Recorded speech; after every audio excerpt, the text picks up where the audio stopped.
मला असं वाटतं हार्डली 4-5 दिवसापूर्वी हा फक्त तिचा 1.5 मिनिटाचा बसलेला होता. 1 minute 26 second to be precise. आणि त्याच्यानंतर आता हे 3.5 मिनिटाचं गाणं पुढच्या 4 दिवसात बसवणं आणि करणं तिच्या वयाला मला असं वाटतं जोरदार टाळ्या तिच्यासाठी व्हायला पाहिजे.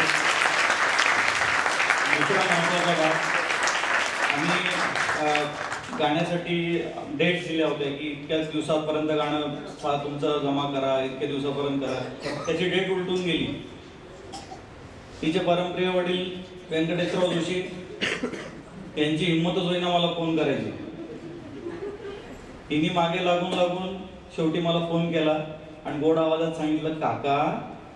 आता एवढ्या गोड आवाजात आम्हाला काय, आम्हाला ते काका काय, बाबा काय, आहो काय ते कोणी म्हणतच नाही. आणि तिने सांगितलं असं की काका, कार्यक्रमाची डेट ती निघून गेलेली आहे, पण मला ना परफॉर्म करण्याची खूप इच्छा आहे, मी करू का? आता एक लक्षात घ्या, आपण मुळातच हा कार्यक्रम हे आपल्या पुढच्या पिढीसाठी करतो आहोत. आणि आजच्या कार्यक्रमाचा जो आता उर्वरित फॉर्मॅट आहे,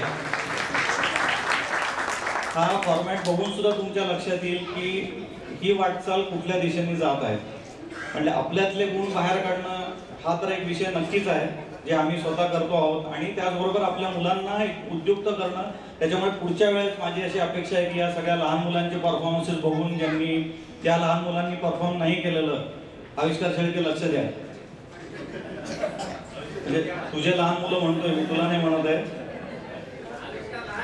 किंवा अजून बरेच कुटुंब आहेत, त्यांनी नक्कीच प्रेरणा घेऊन पुढच्या वेळेला करतील. आणि हा कार्यक्रम आम्हाला नाईलाजाने 2 दिवसाचा करावा लागेल, याची आम्हाला पूर्ण खात्री आहे.